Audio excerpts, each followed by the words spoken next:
হিমাচল প্রদেশের এমন এক সুন্দর অংশ যা আজও রয়েছে পর্যটকদের চোখের আড়ালে। চারিদিকে আকাশ ছোঁয়া শ্বেত শুভ্র হিমালয়ের পাহাড়, নিচে দিয়ে বয়ে যাচ্ছে নীলাভ সুন্দরী খরস্রোতা নদী। আর সেই নদীর পাড়েই লুকিয়ে রয়েছে এত সুন্দর ছোট ছোট পাহাড়ি গ্রাম। সিমলা থেকে 200 কিলোমিটার দূরে এটি হলো হিমাচল প্রদেশের স্যাজ উপত্যকার সবচেয়ে সুন্দর গ্রাম শানগড়।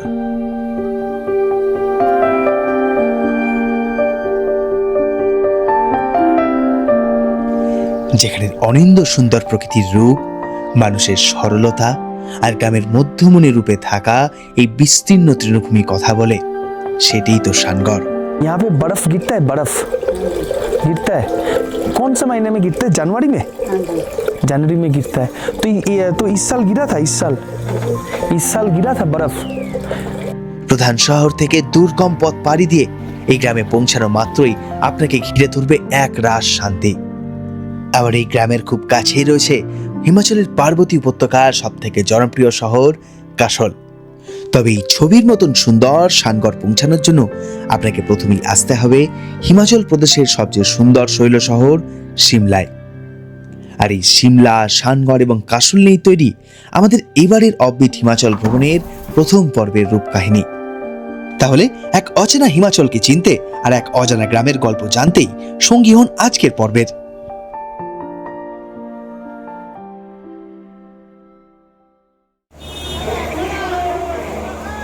আর এই দুর্দান্ত সফরের শুরুটা হলো রাতের ব্যস্ত হাওড়া স্টেশন থেকে। তবে এবার আর নেতাজি এক্সপ্রেসে নয়, যাচ্ছি 13005 হাওড়া অমৃতসর মিল ধরে। নির্দিষ্ট সময়ে হাওড়াকে বিদায় জানিয়ে রাতের অন্ধকারে পশ্চিমবঙ্গের বুক চিরে ছুটে চলল আমাদের ট্রেন। ও হ্যাঁ, এই সফরে আমার সঙ্গী ভিক্টর। দুজনে প্রায় 30 ঘন্টা ট্রেনে দারুণ মজা করে পৌঁছালাম তার পরদিন ভোরবেলা 3টে নাগাদ আমবালা ক্যান্টনমেন্টে। আর সেখানেই আমাদের জন্য অপেক্ষা করছিল গাড়ি। সেই গাড়িতেই ঘন্টা একের পথ পার করে এখন পৌঁছালাম কালকা। কালকা আসার কারণ, সিমলা পৌঁছাবো আমরা বিখ্যাত টয় ট্রেনে চেপে। ব্রিটিশ আমলের টয় ট্রেন, যাব প্রায় ঘন্টা 6 পথ পাড়ি দিয়ে কালকা থেকে সিমলা।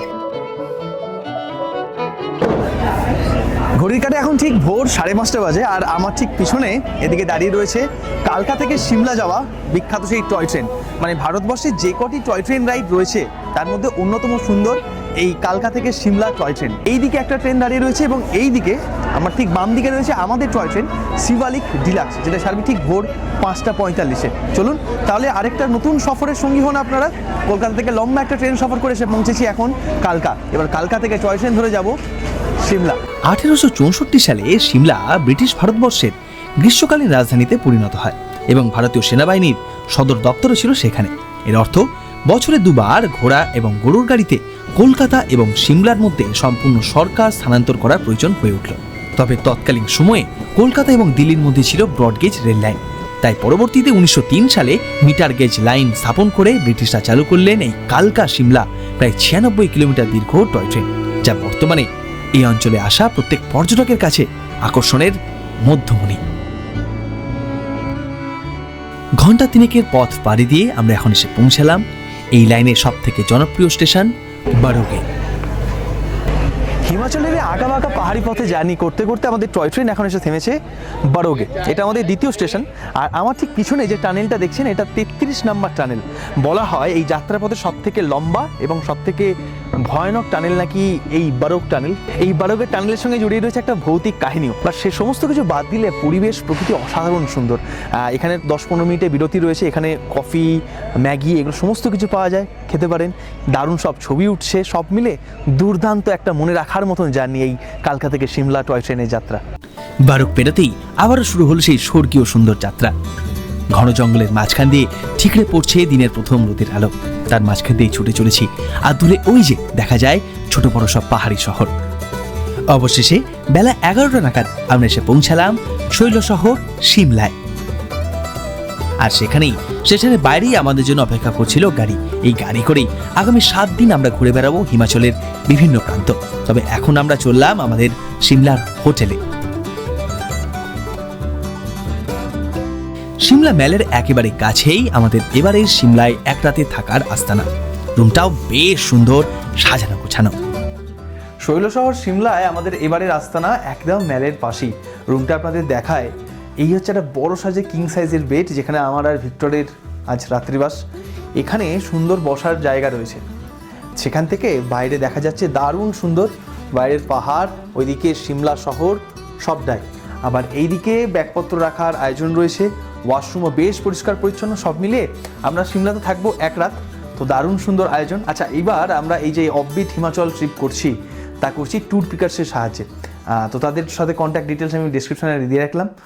যদি কাস্টমাইজ ট্রিপ আপনারা সিমলা, মানালি বা হিমাচলের যে কোনো জায়গায় ট্রিপ করতে চান, যোগাযোগ করতে পারেন। চলুন ফটাফট রেডি হয়ে নিই, কারণ আবার আমরা বিকালে যাব ম্যাল ঘুরতে। দুপুরে একটু রেস্ট নিয়ে বিকাল হতেই আমি আর ভিক্টর বেরিয়ে পড়লাম এই শৈল শহরকে ঘুরে দেখতে। ভিক্টরের কাছে এই শহর অচেনা হলেও বিগত কয়েকবারের ঘোরার দৌলতে এই সিমলা শহর আমার কাছে বেশ চেনা। তাই সোজা এসে পৌঁছালাম আমার সব থেকে পছন্দের জায়গায়, সিমলা কালীবাড়ি। একদিকে সিমলার মতন শহরে এই পাহাড় চূড়োয় মন্দিরে মা কালীর অধিষ্ঠান, উল্টো দিকে এই মন্দির থেকেই দূরে দেখা যায় গোটা সিমলা শহরকে।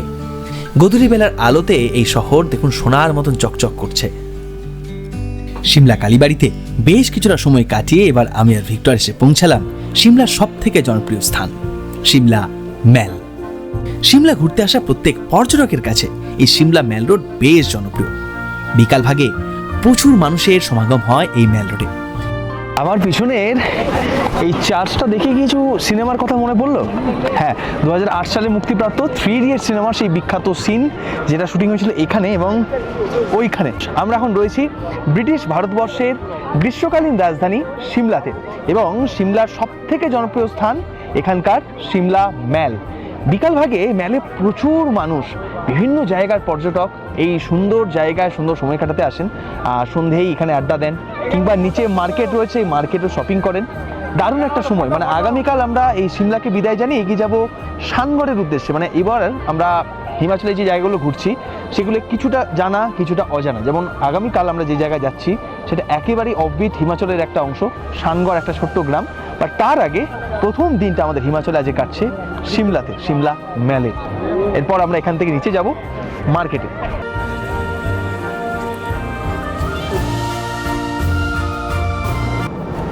সিমলা এর আগে প্রায় 4 থেকে 5 বার এলেও প্রতিবার বেশ সুন্দর লাগে এই শৈল শহর।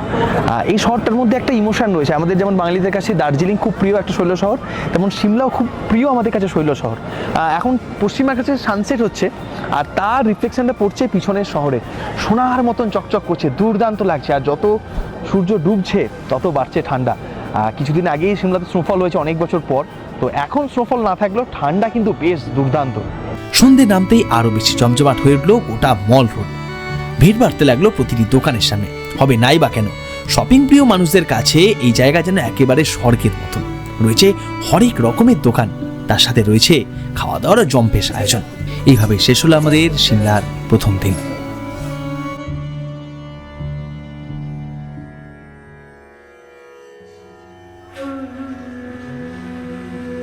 আজকে আমাদের সিমলাকে বিদায় জানিয়ে এগিয়ে যেতে হবে শানগড়ের উদ্দেশ্যে। তাই সকাল সকাল জলখাবারের পর্ব মিটিয়ে আমরা রওনা দিলাম। তবে সিমলাকে বিদায় জানানোর আগে আমরা এখন যাচ্ছি সিমলার সব থেকে উঁচু জায়গায়, অর্থাৎ জাকু মন্দির দেখতে। এই স্থানে রয়েছে হনুমানজির 108 ফুটের বিশাল মূর্তি। কথিত আছে সঞ্জীবনী জড়িবুটি খোঁজার সময় হিমালয়ের উপর দিয়ে উড়ে যাচ্ছিলেন হনুমানজি, আর সে সময় এই পাহাড়ের ঋষি ইয়াকুর সাথে দেখা হন তার, যিনি ধ্যান করছিলেন। হনুমানজি সেই ঋষির সঙ্গে কথা বলার জন্য তার অভিযান থামিয়ে দেন, এবং জানা যায় যে তার ওজনের নিচে পাহাড়টি চ্যাপ্টা হয়ে যায়। তখন থেকে এই মন্দিরের নাম হয়ে যায় জাকু মন্দির। সিমলা থেকে ঘন্টাখানেক হলো রওনা দিয়েছি শানগড়ের পথে। শানগড় অফবিট হিমাচলের একদম রুরাল একটা গ্রাম, একদম অদ্ভুত একটা গ্রাম, সবুজ ভ্যালির মাঝে ছোট্ট সুন্দর একটা গ্রাম শানগড়। তো পথে সময় লাগবে যেতে প্রায় ধরুন 7 ঘন্টা মতন। সকালে জাকু মন্দির দেখে রওনা দিয়েছি প্রায় ঘন্টাখানেক। এখন কেবলই দুদিকে হিমাচলের সুন্দর সব পাহাড়, আর তার মাঝখান দিয়েই ছুটে যাচ্ছি আমরা। ভিক্টর পিছনে ঘুমাচ্ছে এখন। জি পহলে আপ গিয়া থাকে শানগড়, কবি নেই গিয়া था ना। তো শানগড় এমনই একটা জায়গা না, খুব সুন্দর। মানে আমি যতটা দেখেছি বা জানি, বাকিটা তো আপনাদের আজকে দেখাবোই আমার ভিডিওর মাধ্যমে। আপনি চাইলে মানালি কিংবা কাসোল থেকেও পৌঁছাতে পারেন এই সুন্দর অফবিট শানগড় গ্রামে। তবে আমরা যাচ্ছি সিমলা থেকে, সময় লাগবে প্রায় 7 ঘন্টার মতন। পথেই পেরোতে হবে মান্ডির মতন হিমাচল প্রদেশের বিখ্যাত সব জায়গা। ঘন্টা 4 পথ পাড়ি দিয়ে এখন দাঁড়িয়েছি আমরা দুপুরের লাঞ্চের জন্য। শানগড়ের পথে আমরা এখন দাঁড়িয়েছি মান্ডিতে। মান্ডি খুব পপুলার একটা গ্রাম হিমাচলের, এবং এখানে প্রচুর সবজি মান্ডি আছে, মানে আপেল, যত হিমাচলের আপেল যেখান থেকে আসুক এই মান্ডিতে আসে, মান্ডি থেকে গোটা ভারতবর্ষে যায়। তো সেই মান্ডিতে একটা রেস্তোরাঁয় বসে আমরা এখন দুপুরে লাঞ্চ সারছি। আচ্ছা, আমরা এবার যে গোটা হিমাচল ট্রিপ করছি ট্যুর পিকার্সের সাথে, তাদের কিন্তু এই প্যাকেজের মধ্যে ব্রেকফাস্ট এবং ডিনার ইনক্লুড রয়েছে, কিন্তু লাঞ্চ ইনক্লুড নয়। তো লাঞ্চ প্যাকেজের বাইরে, তো সেই লাঞ্চ এখন করছি। আর এগুলো সব জায়গায় ম্যাক্সিমাম জায়গায় দেখলাম ভেজ খাবার। তো ভিক্টরের একটু অসুবিধা হচ্ছে আর কি, কারণ সত্যি আমারও অসুবিধা হচ্ছে, ডিম বা চিকেন না পেলে পোষায় না, একটু মানে মনটা শান্তি হয় না। তো আমরা এখন ধোসা অর্ডার দিয়েছি, আর এই ধোসা এখন খাবো। খেয়ে এখান থেকে এখনো প্রায় 2 ঘন্টা সময় লাগবে শানগড় পৌঁছাতে। সন্ধ্যা নামার আগেই আমাদের পৌঁছাতে হবে শানগড়। তাই লাঞ্চ মিটতেই আমরা বেরিয়ে পড়লাম আবারও শানগড়ের উদ্দেশ্যে। এই যে বাম দিকে যে টানেল, এর নাম অট টানেল। এইদিকে সোজা পৌঁছানো যায় মানালি, তবে আমরা ধরলাম সোজা পথ। এসে পৌঁছালাম হিমাচলের বিখ্যাত স্যাঁজ ভ্যালিতে। এতক্ষণ পথের সাথী ছিল বিয়াস নদী, তবে এবার সঙ্গেই স্যাঁজ নদী। ধীরে ধীরে করে আমরা প্রবেশ করছি হিমাচল প্রদেশের একেবারে অন্দরে।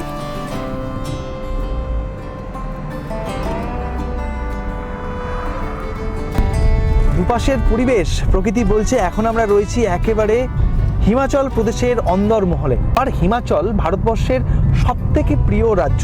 হিমাচলের কোনো অংশ এমন নেই যেখানে আমি যাইনি।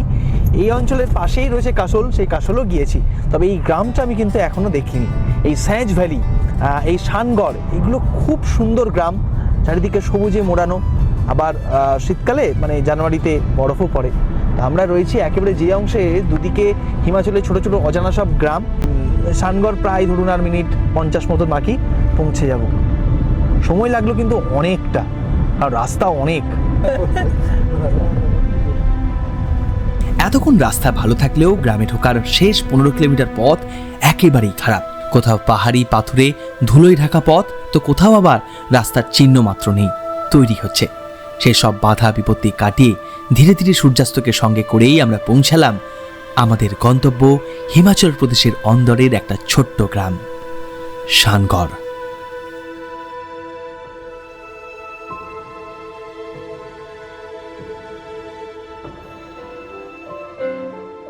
আর এই গোটা শানগড়ের 6টি গ্রামের সব থেকে সুন্দর এই গোষ্ঠী, যেখানে বাস করছেন প্রায় 40 থেকে 50টি পরিবারের মানুষ।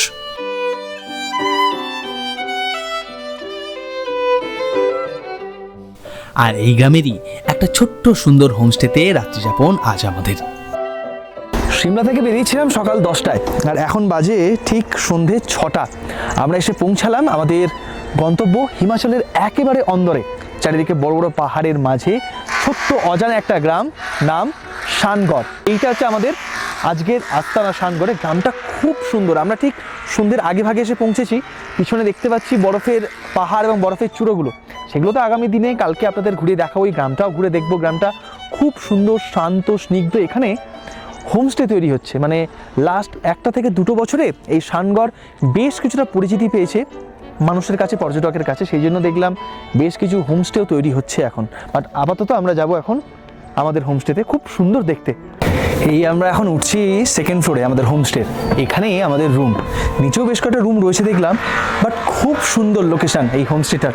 আর এই গ্রামটা এতটাই সুন্দর, চারিদিকে পাহাড়, তো দারুণ লাগছে। এইখানে 2 পরপর রুম রয়েছে, আর রুমের সামনে রয়েছে সুন্দর একটা বারান্দা, সেখানে বসবার ব্যবস্থারও বেশ ভালো আয়োজন রয়েছে। চলুন রুমটা এবার দেখাই আপনাদের। ভেতর বলুন, বারান্দা বলুন, সব জায়গাতেই কাঠের কাজ দেখছি। এবং শুধু এইটা নয়, এখানে আরও যে হোমস্টে, বাড়ি এগুলো দেখছি না, সব জায়গাতেই কাঠ প্রাধান্য পাচ্ছে। পিছনে হোমস্টে তৈরি হচ্ছে, সেটা দেখলাম পুরোই উডেন ফিনিশের ওপর।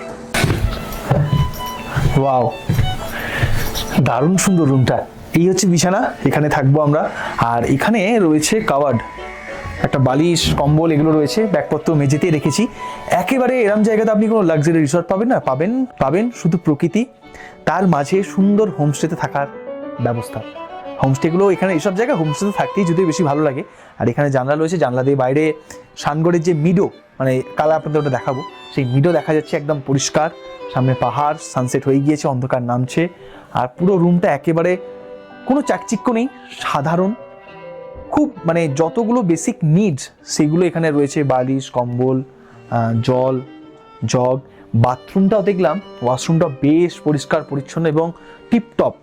কি যে তেরেলিয়ে, এত যে কষ্ট করে এলি, আসার পর গ্রামটা দেখে একটুখানি এক ঝলকে কিরকম লাগছে, মানে শান্তি লাগছে কি? খুব সুন্দর গ্রাম, সাইডে পাহাড়ে আমি হালকা হালকা বরফ দেখতে পেয়েছি। কাল সকালে ঘুরবো, হ্যাঁ, গ্রামটা হেঁটে হেঁটে। ঠান্ডা মোটামুটি আছে, একদম ফাঁকা গ্রাম। সব তোর আর কি হোমস্টে তৈরি হচ্ছে। আশা করি 1-2 বছরের ভেতর আমি যদি টাকা পয়সা ঠিকঠাক দিয়ে যাই তাহলে ওরা করে ফেলবে।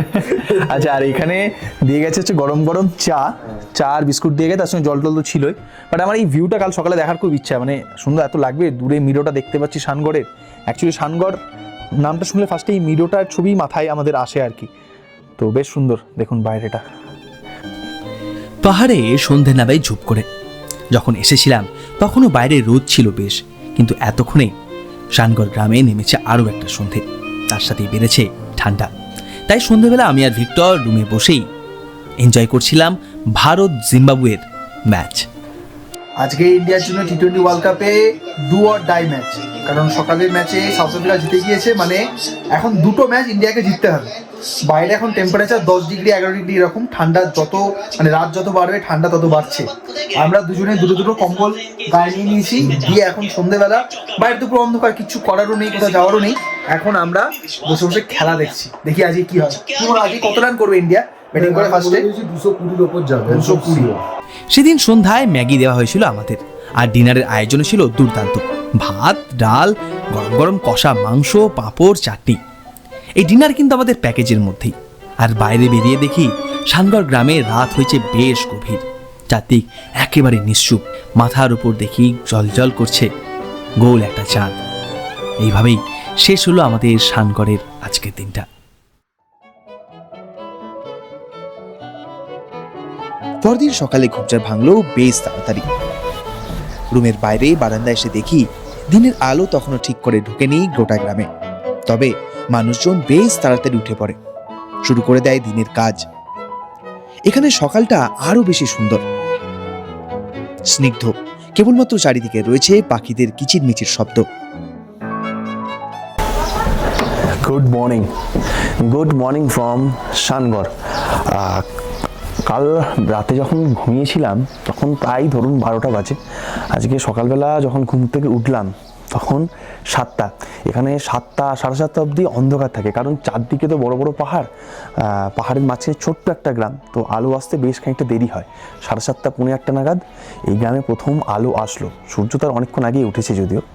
তো অপূর্ব সুন্দর পূর্ব আকাশটা, এই দিকটা পূর্ব আকাশ থেকে সূর্যের আলো পড়েছে ওই দূরের পাহাড়গুলোতে, কি অপূর্ব সুন্দর দেখতে লাগছে, বিশ্বাস করুন, দারুণ। এবং সূর্যের আলো অনেকক্ষণ পরে আসলে কি হবে, এখানকার মানুষজন কিন্তু বেশ তাড়াতাড়ি ঘুমিয়ে পড়েন এবং বেশ সকাল সকাল মানে আলো রোদ আসার আগেই কিন্তু উঠে পড়েন, আমি দেখলাম।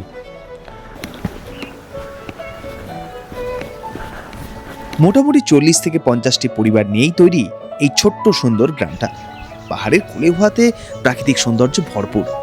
তাই ভাবলাম পায়ে হেঁটেই সকাল সকাল ঘুরে দেখি এই সুন্দর গ্রামটাকে।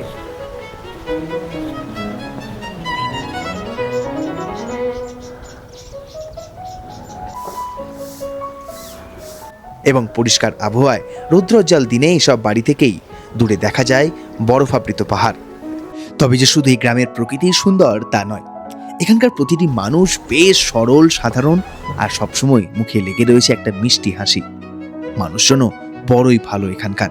यहाँ पे बर्फ गिरता है, बर्फ गिरता है। कौन सा महीने में गिरता है? जनवरी में? जनवरी में गिरता है। तो इस साल गिरा था, इस साल गिरा था बर्फ। ऐसे आप लोग क्या करते हैं, मतलब पूरा साल आप लोग मतलब आपका ये फार्मिंग होता है, चाष होता है, कृषि ये?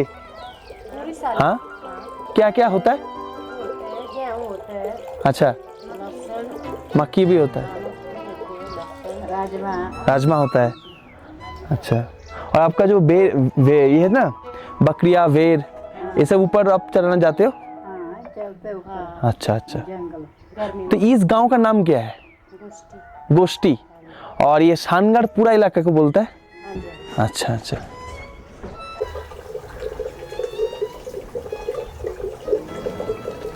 গ্রামের পথ দিয়ে হেঁটে হেঁটে গ্রামটা ঘুরছি। ছোট্ট একটা গ্রাম শানগড়। ওই যে দূরে যে মিডোটা দেখছেন, ওপেন ভ্যালিটা, ওটাই এখানকার পরিচয়। শানগড় বলতে প্রথমে মাথায় ওইটিই আসে। তবে ওইটা ছাড়াও এই গ্রামটার মধ্যে একটা প্রাণ রয়েছে। সিমলা থেকে প্রায় 7-8 ঘন্টা দূরে এই গ্রামটা, আর কাসল থেকে প্রায় 3-3.5 ঘন্টা সময় লাগবে গ্রামে পৌঁছাতে। একদম হিমাচলের পাহাড়ের অন্দরে এই গ্রামটা হওয়া সত্ত্বেও এত বাধা বিপত্তি, এত রিমোট একটা জায়গাতে থাকা সত্ত্বেও এখানকার মানুষদের কোনো বাধা বিপত্তি আটকাতে পারে না। আমি যা দেখলাম গতকাল থেকে, এখানকার মানুষজন খুব হ্যাপনিং, আনন্দ করছে, গুড মর্নিং, আনন্দ করছে। সমস্ত কিছু আয়োজন তারা নিজেদের মতন করে গুছিয়ে নিয়েছে।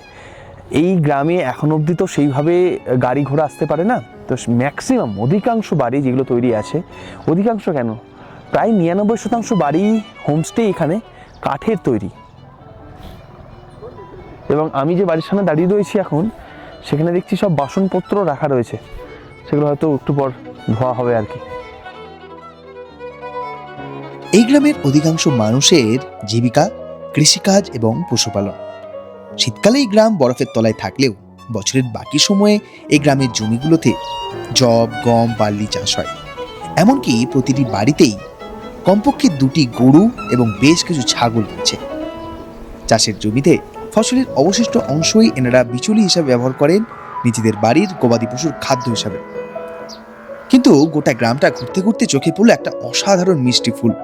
দেখলাম গ্রামের বিভিন্ন জায়গায় এই ফুলের গাছ, বেশিরভাগের রঙই সাদা, খানিকটা মনে হলো দূর থেকে অ্যাপ্রিকট। এই মার্চ এপ্রিলের সময়টা হচ্ছে ফুলের সময়। ভারতবর্ষ কেন, বিশ্বের বিভিন্ন জায়গায় বিভিন্ন প্রজাতির যে গাছ, সেই গাছের ফুল ধরার সময় এই সময়টা। তা আমরা এখন যে অঞ্চলে রয়েছি হিমাচলে, সেখানে দেখলাম আমার পিছনে খুব সুন্দর সাদা রঙের একটা ফুল হয়ে রয়েছে। শুধু এখানেই না, বিভিন্ন জায়গায় দেখলাম এই ফুলটি রয়েছে।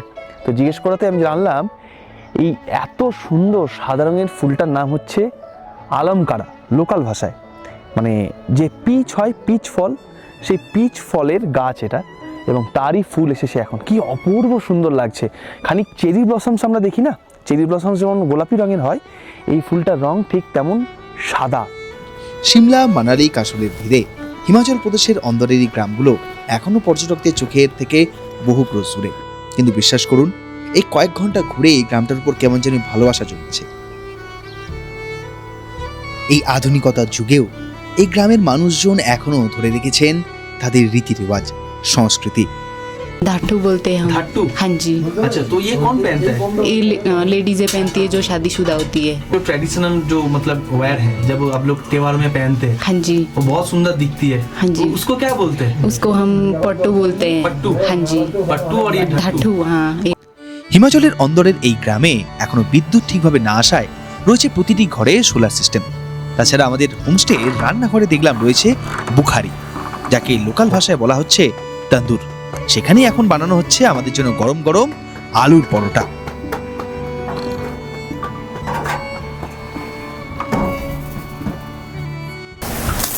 এখন আমরা রয়েছি আমাদের হোমস্টের রান্নাঘরে, কিচেনে। এখানে এই লাদাখে আমরা যেটাকে বুখারি দেখি না, লাদাখ বা কাশ্মীর অঞ্চলে, এটাকে এনারা বলেন হচ্ছে তন্দুর, বললেন না, তন্দুর। তো এখানে এনারা যখন বরফ পড়ে তখন এটাকে ঘরেও ইউজ করেন, আবার রান্নাঘরেই মূলত সারা বছর ইউজ করেন এই রান্নাগুলো করার জন্য। যেমন আমাদের এখন ব্রেকফাস্টে হচ্ছে আলুর পরোটা। यहाँ पे ब्रेकफास्ट में क्या क्या मिलेगा? परोठा वगैरह मिलेगा और मैगी मिलेगा, मैगी मिलेगा, अंडा, ब्रेड ऑमलेट। ब्रेड ऑमलेट मिलेगा। तो खेमराज जी, ये जो गांव है, इस गांव का नाम क्या है, मतलब जहाँ पे आपका होम स्टे है? गोष्ठी। गोष्ठी। हाँ जी। तो इस गोष्ठी में कितना हो, मतलब घर है टोटल? इसमें लगभग 8 घर है। 8 घर है। और ये पूरा सांगर में टोटल कितना गांव है? 6+ गाँव है यहाँ तो। 6+ गांव हाँ है। जी। तो इस गांव का मतलब आप लोगों का पूरा साल का, अभी तो हाल ही में टूरिज्म स्टार्ट हुआ है, तो ऐसे पूरा साल आप लोग क्या काम करते हो? तो खेती बाड़ी का काम ही करते हैं। हाँ जी। क्या क्या मतलब यहाँ पे क्या क्या खेती होता है? जैसे गेहूँ हुआ, गेहूँ। मक्का हुई, और लहसुन प्याज वगैरह ऐसे। अच्छा। तो विंटर में स्नो गिरता है इधर? हाँ जी, इस साल गिरा था? इस साल भी गिरा था। अच्छा, तो मतलब वो ज्यादा दिन नहीं रहता है ना? नहीं रहता है, लगभग 1 महीना तक रहता है। 1 महीना तक रहता है। सब है हॉस्पिटल तो नहीं है, हॉस्पिटल तो सैंज में है। शहर मतलब कितना दूर यहाँ से? यहाँ से लगभग 14 किलोमीटर। 14 किलोमीटर। हाँ जी। और स्कूल वगैरह है? स्कूल है, स्कूल है। और यहाँ पर दूसरा है आयुर्वेदिक जो डिस्पेंसरी बोलते हैं उसको। अच्छा अच्छा अच्छा अच्छा।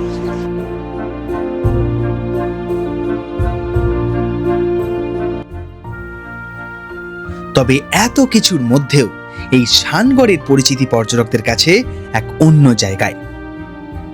এই সুন্দর গ্রামের একেবারে মধ্যখানে রয়েছে মধ্যমণি রূপে 100 একর বিশাল জায়গা জুড়ে এই সুন্দর তৃণভূমি, যার এক প্রান্তে পাইন গাছের পিছন দিয়ে উঁকি দিচ্ছে বরফাবৃত আকাশ ছোঁয়া সব পাহাড়। মাঝে রয়েছে শানগড়ের সেই বিখ্যাত সাংচুলা শিব মন্দিরও।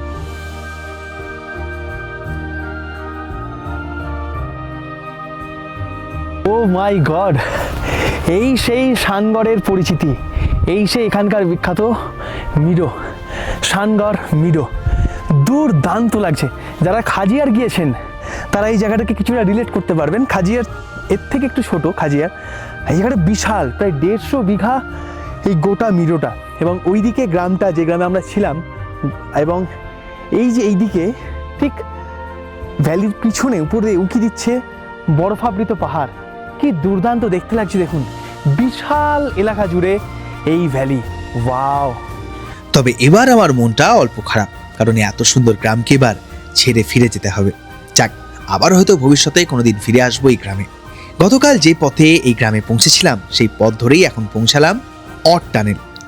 অট টানেলকে পিছনে ফেলে কাল এগিয়ে এসেছিলাম সোজা পথে, আর আজকে অট টানেল পার করেই চলেছি সোজা কাসলের পথে।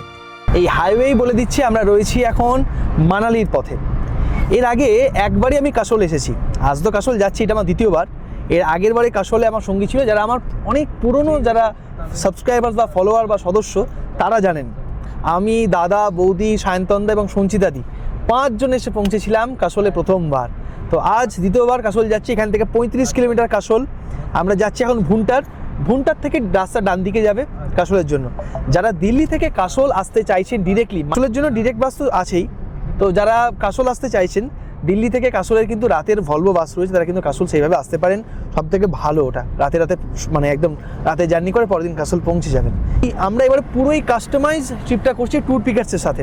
তো আমি নিজের মতন করে কিছুটা প্ল্যান বা ট্যুর পিকার্স কিছুটা সাহায্য করেছি কী কী জায়গায় ঘুরতে পারি। তো ওদের সাথে কন্ট্যাক্টের ডিটেলস আমি স্ক্রিনে এবং ডেসক্রিপশনে দিয়ে রাখলাম, যোগাযোগ করতে পারেন যদি আপনারা কাস্টমাইজ হিমাচল প্রদেশ, কাশ্মীর, আন্দামান এগুলো ঘুরতে চান। যোগাযোগ করতে পারেন তাদের সাথে। আপাতত আমরা এখন ওদের সাথে ঘুরছি মানালি, কাসল, সিসু, সেথান এবং শানগড় এবং সিমলা। এই ভুন্টার থেকেই সোজা রাস্তা মানালি গেলেও ধরছি আমরা ডান দিকের পথ। মিনিট 45 মতো সময় লাগবে পৌঁছাবো কাসল। তবে এই রাস্তার অবস্থা শোচনীয় হলেও দুপাশের পরিবেশ প্রকৃতি আপনার মন ভুলিয়ে দেবে। একদিক দিয়ে বয়ে যাচ্ছে সুন্দরী নীলাভ পার্বতী নদী, সবকিছু একেবারে কেমন জানি ছবির মতন।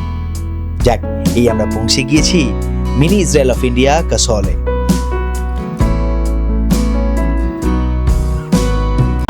বেশ কয়েক বছর পর আবার কাসলের মধ্যে না একটা ব্যাপার রয়েছে, মানে কাসল এত হ্যাপেনিং একটা জায়গা, এত ক্যাফে। হ্যাঁ, কাসল মানে কিন্তু ক্যাফে দুনিয়া। যারা কাসল এসেছেন তারা জানেন, এখানে এটাকে আবার বলা হয় মিনি ইসরায়েল অফ ইন্ডিয়া। কারণ এখানে প্রচুর ইসরায়েলি মানুষ আছেন, ইসরায়েলি ক্যাফেজ রয়েছে, রেস্তোরাঁ রয়েছে, হালকা হালকা বৃষ্টিও পড়ছে সঙ্গে। আর আমাদের এবারে কাসলের স্টেটা খুব সুন্দর, কেন জানেন? সেটা আপনাদের রুমে গিয়ে দেখাতে পারবো, বাট আপাতত একটা ঝলক দিই। পিছনে তো আমাদের প্রপার্টি, আর প্রপার্টির ঠিক সামনেই বয়ে যাচ্ছে পার্বতী নদী। তো একটা সুন্দর লোকেশনে আমাদের কাসলে এক রাতের আস্তানা। আচ্ছা, এই হচ্ছে আমাদের রুমে এই হচ্ছে সুন্দর একটা বিছানা, একদম ডিলাক্স ক্যাটাগরির একটা হোটেল। আর এখানে ব্যাগপত্র রেখেছি, এখানে বসারও সুন্দর আয়োজন রয়েছে, টিভি রয়েছে। আর এই দিকে যেটা এই রুমের সব থেকে বড় প্লাস পয়েন্ট, সেটা হচ্ছে এখানকার বারান্দা। এই যে রুমের সঙ্গেই রয়েছে বারান্দা, আর বারান্দা দিয়ে বেরোলেই বারান্দাতেও একটা বসার সুন্দর আয়োজন রয়েছে, সোফা, চেয়ার টেবিল। আর বারান্দা দিয়ে বেরিয়েই সামনে রয়েছে এরকম সুন্দর পার্বতী নদীর ভিউ। কি অপূর্ব লাগছে দেখুন। মেইন নদীটা হচ্ছে ঠিক ওপারটা, এটা একটা ডাইভারশন, ঠিক আছে, ওই দিকেও যাওয়া যায়, বাট কি অপূর্ব সুন্দর দেখতে লাগছে চারিদিকটা। তবে আবহাওয়া কিন্তু একটু খারাপ, উপরে দেখলাম মেঘলা, বৃষ্টি বাদলা হচ্ছে, মানে স্নোফল হওয়ার চান্সেস কিন্তু রয়েছে। মানে আগামী দিন আমরা পরের পর্বে যেটা দেখবেন সিসু, সেথান, সেখানে গিয়ে কিন্তু স্নোফল, বরফ তো পাবোই, স্নোফলও পেতে পারি, এমন মন থেকে আমার একটা আভাস আসছে আর কি, বাট খুব সুন্দর। রুমটা আরেকবার দেখিয়ে দিই। আর রুমের সঙ্গেই রয়েছে টয়লেট, এই যে গিজার থেকে শুরু করে একেবারে কোমোড, সমস্ত কিছু আয়োজন কিন্তু দুর্দান্ত। আর সাথে এখানে জামা কাপড় ব্যাগপত্র রাখার জন্য কাবার্ড রয়েছে। বাহ, বেশ ভালো। আর ঠান্ডাও কিন্তু বেশ ভালো রয়েছে। তবে দেখলাম এসি রয়েছে, এসি মানে গরমকালে ভালো রকম গরম পড়ে নিশ্চয়ই, ফ্যানও রয়েছে। যাক, আয়োজন সম্পূর্ণ একদম ফাটাফাটি, ডিলাক্স ক্যাটাগরির আয়োজন। আমরা এখন ফ্রেশ হব, তারপর আপনাদের নিয়ে যাবো কাসল মার্কেটে। ইয়ং জেনারেশনের কাছে এই জায়গা এত জনপ্রিয় হওয়ার বেশ কয়েকটি কারণের প্রধান কারণ এখানকার মার্কেট। হিপ্পি জ্যাকেট থেকে শুরু করে ফ্রিজ ম্যাগনেট, ঘর সাজানোর বিভিন্ন জিনিস, হিপ্পি ব্যাগ, আরো হরেক রকমের জিনিসপত্র, যা এই মার্কেটকে আরো বেশি আকর্ষণীয় করে তোলে এই অঞ্চলে আসা প্রত্যেকটা পর্যটকের কাছে। পার্বতী নদীর ধার বরাবর এই অঞ্চলে রয়েছে বেশ কয়েকটি জমজমাট ক্যাফে, যার অধিকাংশই ইসরায়েলি খাবার দাবার সার্ভ করেন। তাদেরই একটিতে আজ ঢু মারবো আমি আর ভিক্টর। এই কাসল মোটামুটি আমাদের যে জেনারেশনের ছেলেমেয়েরা রয়েছেন তাদের জন্য একেবারে দারুণ জায়গা এবং অনেকে ফেভারিটও জায়গা কাসল। তো ভিক্টরের প্রথমবার কাসলে, আর এই কাসলে ইসরায়েলি কালচার সব জায়গাতে, হিপ্পি কালচার, ইসরায়েলি খাবার দাবার, ইসরায়েলি মানুষজন। আর তেমন এই পুরো কাসল জুড়ে না প্রচুর ক্যাফে, পাশ দিয়ে বয়ে যাচ্ছে পার্বতী নদী, সেই নদীর পার দিয়েও প্রচুর ক্যাফে রেস্তোরাঁ রয়েছে। তেমনই একটা একদম কাসল মার্কেটের মধ্যেই একটা খুব পুরনো ক্যাফে রেস্তোরাঁ রয়েছে, তার হচ্ছে moon dance cafe and bar something. এর মানে রাত্রিবেলার মানে বারে নাচ গানা হয়, কারণ বুঝতেই পারছেন ইয়ং জেনারেশনের ফেভারিট জায়গা। তাছাড়া এই যে ওপেন এরিয়া আমরা যেখানে বসে রয়েছি, এখানে আমরা এখন খাবো ইসরায়েলি খাওয়া দাওয়া। ভিক্টর প্রথমবার খাবো ইসরায়েলি খাওয়া দাওয়া। আমি এর আগে খেয়েছি, সায়ন্তনদা পরিচয় করেছি আমাদের সাথে ইসরায়েলি খাওয়া দাওয়া যখন আগের বার এসেছিলাম। তো এখন এখানে বসে আমরা এখন অর্ডার দিলাম ক্যাফেতে। ক্যাফেটা কিন্তু খুব সুন্দর, একদম কাসলের মেন মার্কেটে ক্যাফেটা। এর পাশ দিয়ে যে সামনে যে একদম ছোট্ট ব্রিজটা রয়েছে, এই ব্রিজটা আপনারা সকলেই জানেন, চেনেন যারা কাসল এসছেন। আর যারা আসেননি, একদম কাসল মার্কেটের পাশেই এই ক্যাফে এরকম প্রচুর এভারগ্রিন বলুন, কিং ফলাফল বলুন, প্রচুর ক্যাফে রেস্তোরাঁ রয়েছে। ক্যাফেটার প্রচুর সেকশন রয়েছে। আমরা বসে রয়েছি একদম নদীর পাড়ে। চলে এসেছে আমাদের ইসরায়েলি খাবারের প্রথম ডিশ, এর নাম হচ্ছে চিকেন স্নিটজেল। আচ্ছা, এখানে 2 পিস চিকেন ব্রেস্ট আছে, তার সঙ্গে পিটা ব্রেড রয়েছে 4 পিস, তার সঙ্গে যে পোস্তর মতন যে জিনিসটা ওটা অ্যাকচুয়ালি হামাস, তার সঙ্গে ফ্রেঞ্চ ফ্রাই রয়েছে আর ভেজিটেবল রয়েছে, সালাড রয়েছে। এটা অ্যাকচুয়ালি ইসরায়েলি খাবার। এই পুরো জিনিসটাকে ওই পিটা ব্রেডের উপর হামাসটা দিতে হয়, চিকেনের একটা পিস দিতে হয়, ফ্রেঞ্চ ফ্রাইস দিতে হয়, ভেজিটেবল দিতে হয়, তারপর ওটাকে একটা বাইট নিতে হয়। তো এইভাবে এটা খায়। তো ভিক্টর আর ওয়েট করছেন আমার জন্য। আবার এই অঞ্চলের পার্বতী নদীতে পাওয়া যায় বেশ সুন্দর ট্রাউট ফিশ, তাই চিকেন স্নিটজেলই শেষ হয়নি। সেদিন আমাদের এরপর মেনুতে ছিল ট্রাউট ফিশ তন্দুরি।